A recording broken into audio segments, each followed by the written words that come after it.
Hello मेरे प्यारे साथियों, कैसे हो आप सभी। मैं रीना हमारे चैनल ज्ञान गंगा एजुकेशनल में आप सभी का स्वागत करती हूं। और जैसा कि आप सब जानते हैं कि मैंने हिंदी साहित्य की एक महत्वपूर्ण सीरीज़ को शुरू कर रखा है। जो भी स्टूडेंट अपने CUT की, UGC हिंदी नेट की, TGT PGT हिंदी की या फिर किसी भी स्टेट का कम्पिटिटिव एग्जाम है और आपका विषय यदि हिंदी है तो ये सीरीज़ आप सभी के लिए बहुत ही यूज़फुल रहने वाली है। तो चलिए बिना किसी देरी के हम अपनी क्लास को शुरू करते हैं।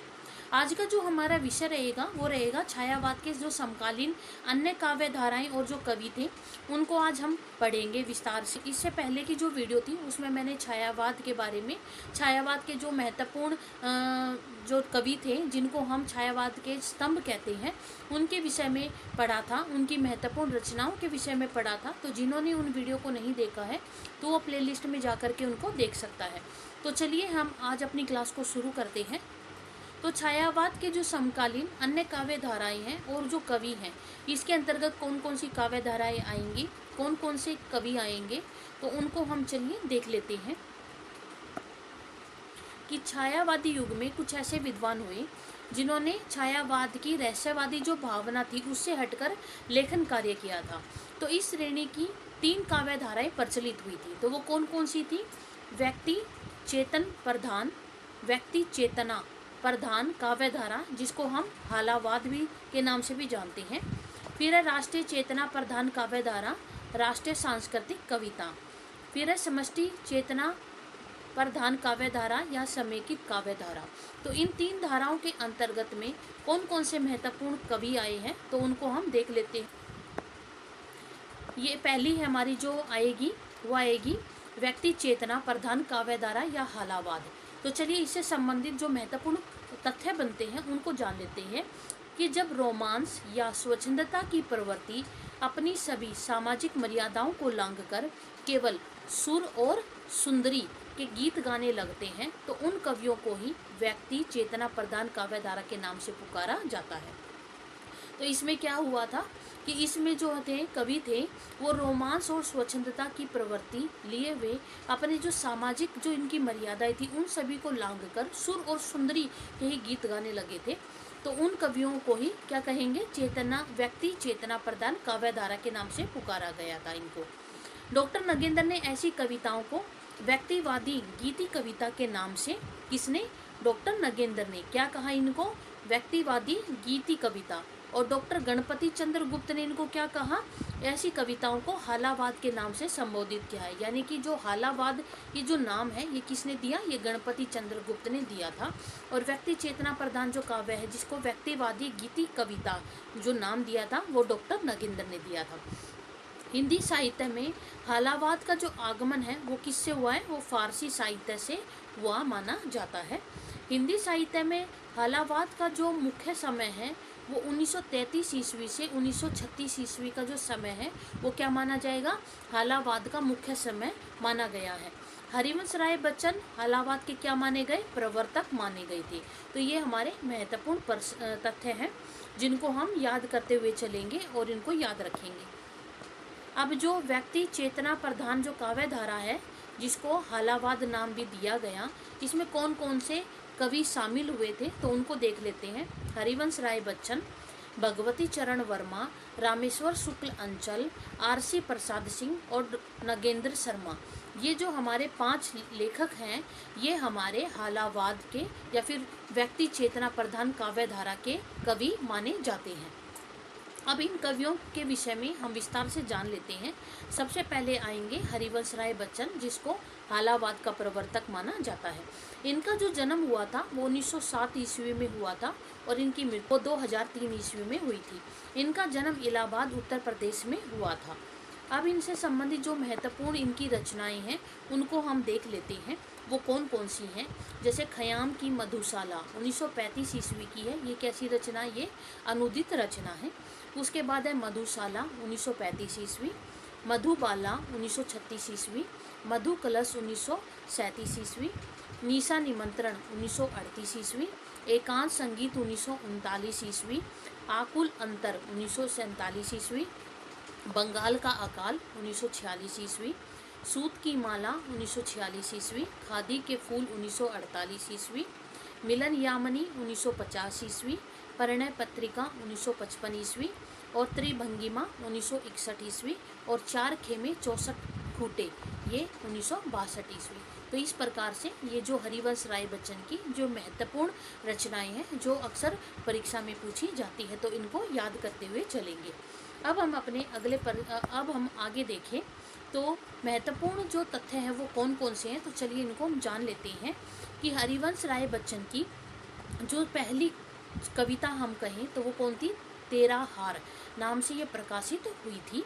हिंदी साहित्य जगत में इनको अक्षयी रोमांस का कवि, आत्मानुभूति का कवि और प्रबंध शिरोमणि इन नामों से पुकारा जाता है। तो ये नाम किस किस को दिए, कौन कौन से नाम दिए गए हैं, तो ये हरिवंश राय बच्चन को अक्षयी रोमांस का कवि, आत्मानुभूति का कवि और प्रबंध शिरोमणि ये तीन नाम जो है हरिवंश राय बच्चन को दिए गए हैं। इनके द्वारा रचित दो चट्टानें ये कैसी रचना है, ये गद्य रचना है और इसके लिए इनको 1968 ईस्वी में साहित्य अकादमी पुरस्कार जो है वो प्राप्त हुआ था। इन्होंने अपने साहित्यिक जीवन 1932 ईस्वी में पारोनियर नामक एक पत्रिका के संवाददाता के रूप में इन्होंने अपना जो साहित्यिक जीवन है वो शुरू किया था। तो किसके विषय में हम जान रहे हैं, तो ये हरिवंश राय बच्चन के विषय में हम जान रहे हैं कि हरिवंश राय बच्चन ने 1932 ईस्वी में पायोनियर नाम का एक जो पत्र था उसके संवाददाता के रूप में इन्होंने अपना साहित्यिक जीवन शुरू किया था। भारत की आज़ादी के बाद इनको राज्यसभा का सदस्य भी मनोनीत किया गया था। अब हमारे अगले जो लेखक है वो है भगवती चरण वर्मा। तो इनका जन्म कब हुआ था, तो इनका जन्म 1903 ईस्वी में हुआ था और मृत्यु 1981 ईस्वी में हुई थी। इनकी महत्वपूर्ण रचनाएं कौन कौन सी है, तो चलिए उनको देख लेते हैं। मधुकण, चित्रलेखा, प्रेम संगीत, मानव, रंगों से मोह, सविनय और एक नाराज कविता और एक दिन, ये जो है भगवती चरण वर्मा की प्रमुख रचनाएं हैं।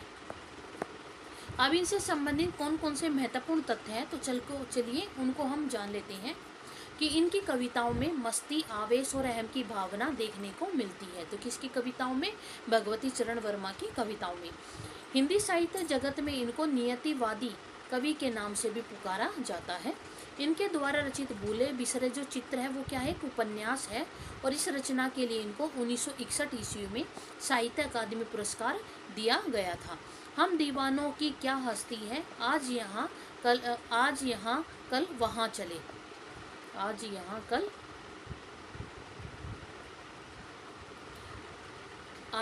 कल वहाँ चले। तो ये जो प्रसिद्ध गीत है वो इन्हीं के द्वारा लिखा गया है।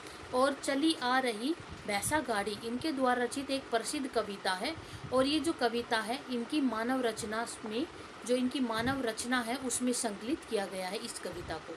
अब हम आगे देखें।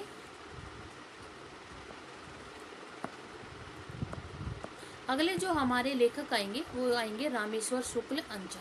तो चलिए इनसे संबंधित कौन कौन से महत्वपूर्ण तथ्य हैं तो उनको हम जान लेते हैं कि रामेश्वर शुक्ल अंचल का जो जन्म हुआ था वो 1915 ईस्वी में हुआ था और इनकी मृत्यु 1995 ईस्वी में हुई थी।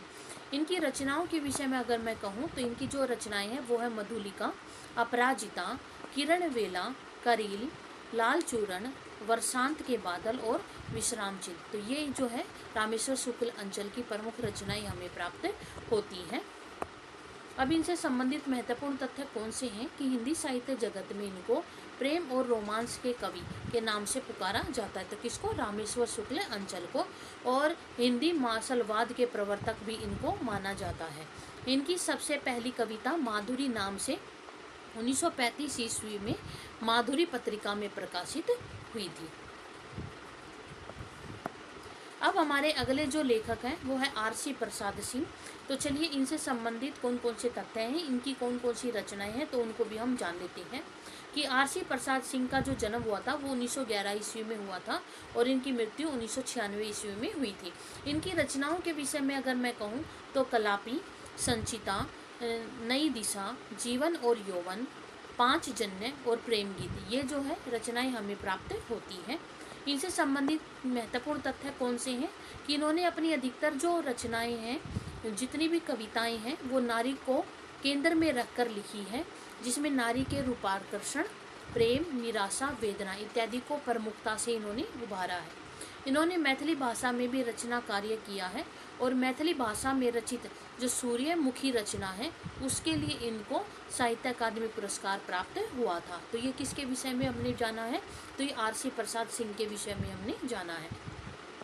अब हम अपने अगले लेखक की तरफ बढ़े तो हमारे अगले लेखक है नरेंद्र शर्मा। इनका जन्म 1913 ईस्वी में और मृत्यु 1989 ईस्वी में हुई थी। इनकी रचनाओं के विषय में अगर मैं कहूँ तो इनकी जो रचनाएं हैं वो है प्रभात फेरी, प्रवासी के गीत, कर्णफूल, सूलफूल, पलाशवन और अग्निशस्त्र, रक्तचंदन, हंसमाला, कदलीवन, द्रौपदी, उत्तरजय और प्यासा निर्झर। तो ये हमें जो है इनकी प्रमुख रचनाएं प्राप्त होती हैं। तो इनके विषय में जो महत्वपूर्ण तथ्य हैं तो उनको हम देख लेते हैं कि कौन कौन से महत्वपूर्ण तथ्य हैं। कि जो नरेंद्र शर्मा है उनकी जो रचना है उत्तरजय, ये सर्वाधिक प्रसिद्ध रचना मानी जाती है और इस रचना को इन्होंने गाथा काव्य के नाम से भी पुकारा जाता है। तो किसने पुकारा है, तो उत्तरजय रचना को पुकारा गया है। अब द्रौपदी इनकी खंड काव्य श्रेणी की जो रचना है वो मानी जाती है और इन्होंने सुमित्रा नंदन पंत द्वारा प्रकाशित जो रूपाभ पत्रिका है उसके सह संपादक के रूप में भी इन्होंने कार्य किया था। अब हमारी जो दूसरी काव्य धारा आती है वो आती है राष्ट्रीय चेतना प्रदान काव्य धारा या राष्ट्रीय सांस्कृतिक कविता। इसको हम क्या कहेंगे, सांस्कृतिक कविता। तो इसमें इसके विषय में क्या है कि जो छायावादी युग की ऐसी कविताएं जिसमें देश प्रेम, राष्ट्रीयता, स्वतंत्रता की भावना देखने को मिलती है उन कवियों को इस काव्य धारा में शामिल किया जाता है। जिन कवियों की कविताओं में क्या क्या देश प्रेम, राष्ट्रीयता और स्वतंत्रता की भावना दिखाई देती है तो उनको इस श्रेणी में शामिल किया जाता है। तो इसमें कौन कौन से प्रमुख कवि हैं, तो इसमें रामधारी सिंह दिनकर है, माखनलाल चतुर्वेदी है, सुभद्रा कुमारी चौहान है, बालकृष्ण शर्मा नवीन है, सियाराम शरण गुप्त है, सोहन लाल द्विवेदी है और श्याम नारायण पांडे हैं। तो ये जो 7 कवि हैं ये हमारे राष्ट्रीय चेतना काव्य प्रधान काव्य के अंतर्गत या फिर कहें राष्ट्रीय सांस्कृतिक कविता के अंतर्गत ये कवि आते हैं। तो चलिए इन कवियों के विषय में, इनकी जन्म के बारे में, इनकी महत्वपूर्ण रचनाओं के बारे में, इनसे संबंधित जो महत्वपूर्ण तथ्य हैं तो उनको भी हम जान लेते हैं। कि रामधारी सिंह दिनकर का जन्म 1908 ईस्वी में हुआ था और मृत्यु 1974 ईस्वी में हुई थी। इनके जन्म स्थान के विषय में अगर मैं कहूँ तो इनका जो जन्म हुआ था वो ग्राम सिमरिया, जिला मुंगेर, बिहार में इनका जन्म हुआ था। अब हम इनकी रचनाओं के विषय में कहें तो इनकी रचनाएं कौन कौन सी हैं, तो रेणुका 1935, हुंकार 1938, रसवंती 1940, द्वंद्व गीत 1940, सामधेनी 1946, कुरुक्षेत्र 1946, यशोधरा 1946, धूप और धुआं 1991, इतिहास के आंसू 1951, रश्मि रथी 1952, उर्वशी 1961, परशुराम प्रतीक्षा 1963 और हारे को हरिनाम ये 1970। तो इस प्रकार से ये रामधारी सिंह दिनकर की महत्वपूर्ण रचनाएं मानी जाती हैं जो ज़्यादातर हमें परीक्षाओं में देखने को मिलती है। तो इनको जो है याद करते हुए चलेंगे, इनके जो नाम और इनके प्रकाशन वर्ष इनको ज़रूर याद रखेंगे। अब हम आगे बढ़ें तो इनसे संबंधित जो महत्वपूर्ण तथ्य हैं तो उनको हम जान लेते हैं कि रामधारी सिंह दिनकर की जो रचना है कुरुक्षेत्र है वो इनकी सर्वाधिक सबसे प्रसिद्ध रचना मानी जाती है और ये जो रचना है वो महाकाव्य श्रेणी की रचना जिसको 7 सर्गों में विभाजित किया गया है। ये जो रचना है वो मूलतः महाभारत के भीष्म और युधिष्ठिर इनके संवाद पर आधारित ये रचना मानी जाती है। रामधारी सिंह दिनकर ने यह रचना द्वितीय विश्व युद्ध की महाविभीषिका को देखकर लिखी थी। अब इनकी जो दूसरी रचना है वो है उर्वशी और ये जो उर्वशी रचना है वो कैसी रचना है, वो गीति नाट्य रचना मानी जाती है और इस रचना को 5 अंकों में बांटा गया है और इस रचना के लिए 1972 ईस्वी में इनको कौन सा पुरस्कार दिया गया था, तो ज्ञानपीठ पुरस्कार प्रदान किया गया था। तो रामधारी सिंह दिनकर को उर्वशी रचना के लिए ज्ञानपीठ पुरस्कार 1972 ईस्वी में दिया गया था। अब इनकी जो अगली रचना है वो है सामधेनी।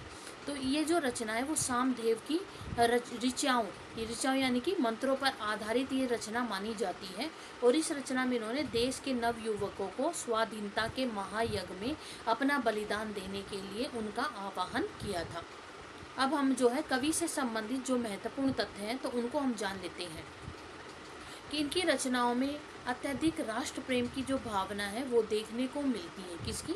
रामधारी सिंह दिनकर की कविताओं में, जिसके कारण इनको द्वितीय राष्ट्र कवि या फिर अनल कवि के नाम से पुकारा जाता है। तो किसको पुकारा जाता है?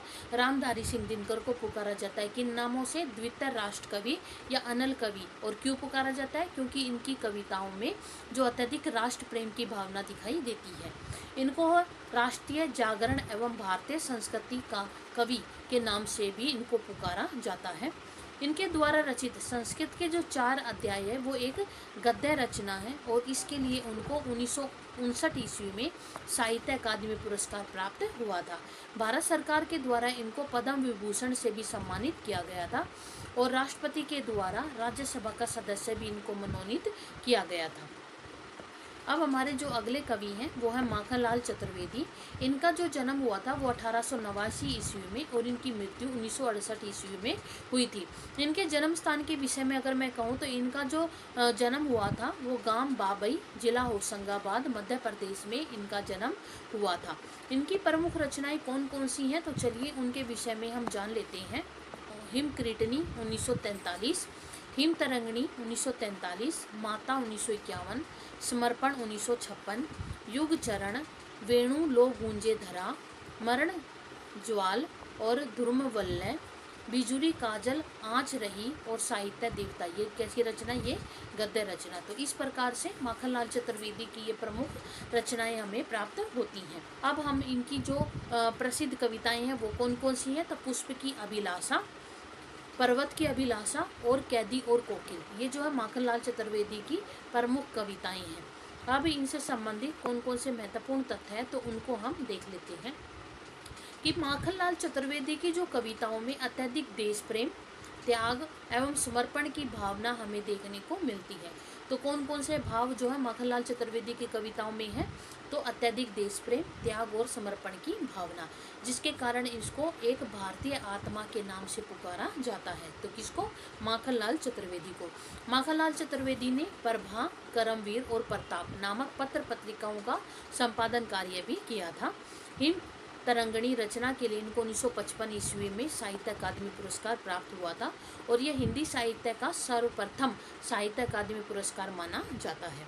इनके जीवन पर स्वामी राम तीरथ, माधव स्प्रे और सैयद अमीर अली अमीर इत्यादि जो विद्वान थे उनका प्रभाव इनके जीवन पर दिखाई देता है। इनके द्वारा रचित समस्त रचनाओं को माखनलाल चतुर्वेदी रचनावली के नाम से 10 खंडों में प्रकाशित करवाया गया है। अब हम अपनी अगली कवयित्री के विषय में कहें तो वो है सुभद्रा कुमारी चौहान। इनका जन्म 1905 ईस्वी में और मृत्यु 1948 ईस्वी में हुई थी। इनका जो जन्म हुआ था वो निहालपुर गांव, प्रयाग जिला में हुआ था।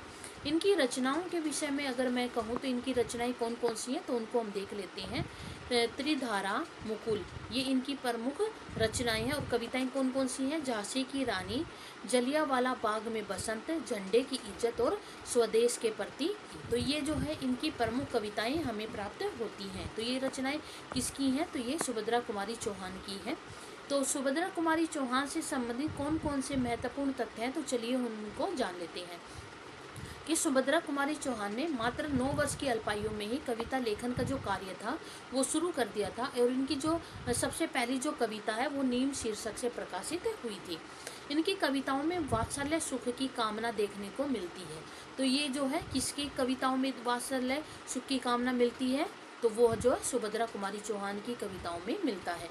निराला जी के द्वारा रचित सरोज स्मृति रचना के बाद पारिवारिक संबंधों को लेकर सुभद्रा कुमारी चौहान ने सर्वाधिक जो कविताएं हैं वो लिखी हैं। तो किसके बाद? निराला की जो रचना सरोज स्मृति उसके बाद।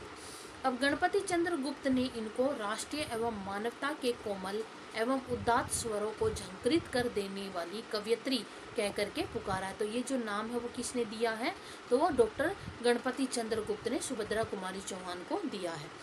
44 वर्ष की अल्पायु में एक मोटर वाहन दुर्घटना में सुभद्रा कुमारी चौहान की क्या हो गई थी? मृत्यु हो गई थी। अब हमारे जो अगले लेखक है वो है बालकृष्ण शर्मा नवीन। तो चलिए इनसे संबंधित कौन कौन से महत्वपूर्ण तथ्य हैं उनको हम जान लेते हैं। तो बालकृष्ण शर्मा का जो जन्म हुआ था वो 1897 ईस्वी में हुआ था और मृत्यु 1960 ईस्वी में हुई थी।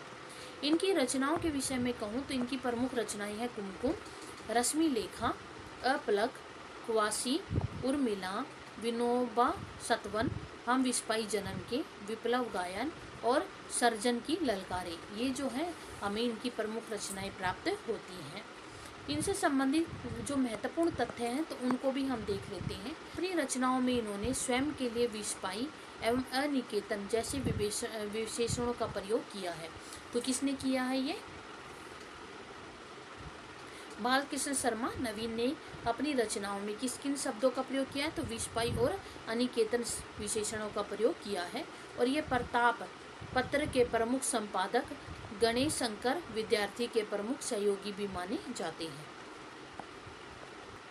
अब हमारे अगले जो लेखक हैं वो है सियाराम शरण गुप्त। इनका जो जन्म हुआ था वो 1895 ईस्वी में और मृत्यु 1963 ईस्वी में हुई थी। इनकी प्रमुख रचनाएं की अगर मैं कहूँ तो मौर्य विजय, दुर्वादल, अनाथ, विषाद, आद्रा, आत्मोत्कर्ष, पाथ्य, मरणमयी, बापो, उन्मुक्त, नकुल और गीता संवाद, ये जो है इनकी प्रमुख रचनाएं हमें प्राप्त होती है। तो चलिए सियाराम शरण गुप्त से संबंधित कौन कौन से महत्वपूर्ण तथ्य है तो उनको हम देख लेते हैं कि सियाराम शरण गुप्त जो है मैथिली शरण गुप्त के अनुज माने जाते हैं। डॉक्टर बच्चन सिंह के अनुसार यह रचना शैली के आधार पर छायावादी कवि और विचारधारा के आधार पर गांधीवादी कवि माने जाते हैं। तो किसने कहा है? डॉक्टर बच्चन सिंह ने कहा है कि रचना शैली के आधार पर ये छायावादी कवि और विचारधारा के आधार पर गांधीवादी कवि माने जाते हैं। छायावादी कवियों में गांधीवाद का सर्वाधिक प्रभाव इन्हीं की कविताओं में हमें देखने को मिलता है। इन्होंने गांधी जी के सत्याग्रह आंदोलन को राष्ट्रीय सांस्कृतिक आंदोलन भी कह करके पुकारा है। तो ये किसने कहा है? सियाराम शरण गुप्त ने कहा है। तो किसने कहा है? ये सियाराम शरण गुप्त ने कहा है। माखनलाल चतुर्वेदी की पुष्प की जो अभिलाषा कविता है उसका अनुसरण करते हुए इन्होंने भी एक फूल की चाह नामक प्रसिद्ध कविता लिखी थी। तो किसने लिखी थी? सियाराम शरण गुप्त ने लिखी थी। अब हम आगे देखें तो हमारे जो अगले कवि हैं वो सोहनलाल द्विवेदी जी हैं। इनके जन्म के विषय में कहूँ तो इनका जो जन्म हुआ था वो 1906 ईस्वी में हुआ था और मृत्यु 1988 ईस्वी में हुई थी।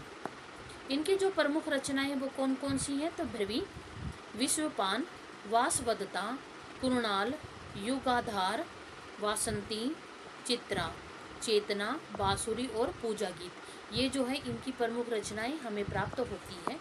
तो इनसे संबंधित कौन कौन से महत्वपूर्ण तथ्य हैं कि सोहनलाल द्विवेदी की जो कविताएं हैं उसमें गांधीवादी विचारधारा के प्रति जो आस्था है वो हमें देखने को मिलती है। और डॉक्टर नगेंद्र के अनुसार यह अत्यधिक सरल भाषा में राष्ट्रीय चेतना का स्वर जागृत करने वाले कवि माने जाते हैं। तो ये किसने कहा है? डॉक्टर नगेंद्र ने कहा है कि अत्यधिक सरल भाषा में राष्ट्रीय चेतना का स्वर जागृत करने वाले कवि हैं। अब हम आगे देखें तो जो तीसरी हमारी काव्यधारा आती है वो आती है समष्टि चेतना प्रधान काव्यधारा या समेकित काव्यधारा। तो ये काव्यधारा क्या है और इसमें कौन कौन से कवि हैं? छायावाद की जिन कविताओं में प्रणय देखना, सौंदर्यानुभूति, रहस्यवाद, राष्ट्रीयता इत्यादि जो विशेषताएं हैं एक साथ देखने को मिल जाती है तो इस काव्यधारा में उनको शामिल किया जाता है। और इस काव्यधारा में कौन कौन से प्रमुख कवि हैं? तो वो है डॉक्टर रामकुमार वर्मा, जानकी वल्लभ शास्त्री, विद्यावती कोकिल और हरिकृष्ण प्रेमी। तो ये जो चार कवि हैं ये हमारे समष्टि चेतना प्रधान काव्यधारा या समेकित काव्यधारा के अंतर्गत आते हैं। तो इन कवियों के विषय में भी हम जान लेते हैं। तो पहले जो हमारे कवि हैं वो डॉक्टर रामकुमार वर्मा हैं। इनका जो जन्म हुआ था वो 1905 ईस्वी में और मृत्यु 1990 ईस्वी में हुई थी। अब इनकी रचनाओं के विषय में कहूँ तो इनकी जो रचनाएं हैं वो है रूपराशि, निरित, चित्रलेखा, आकाश गंगा, अंजलि, चंद्र किरण, अभिशाप, संकेत, जोहर, बादल की मृत्यु और एकलव्य। ये जो है रामकुमार वर्मा की प्रसिद्ध जो रचनाएं हैं वो हमें प्राप्त होती है। इनसे संबंधित जो महत्वपूर्ण तथ्य हैं तो वो क्या है कि हिंदी साहित्य जगत में ये अपनी हिंदी साहित्य का आलोचनात्मक जो इतिहास है ये इनका इतिहास ग्रंथ है, उस रचना के कारण ये सर्वाधिक प्रसिद्ध हुए थे। तो कौन? रामकुमार वर्मा जी। इनको जो है हिंदी एकांकी का जनक भी माना जाता है और इनको छायावाद की लघुत्री में भी शामिल किया जाता है। अब हम आगे देखें तो अगले जो हमारे लेखक हैं वो है जानकी वल्लभ शास्त्री। तो इनका जो जन्म हुआ था वो 1916 ईस्वी में और मृत्यु 2011 ईस्वी में हुई थी।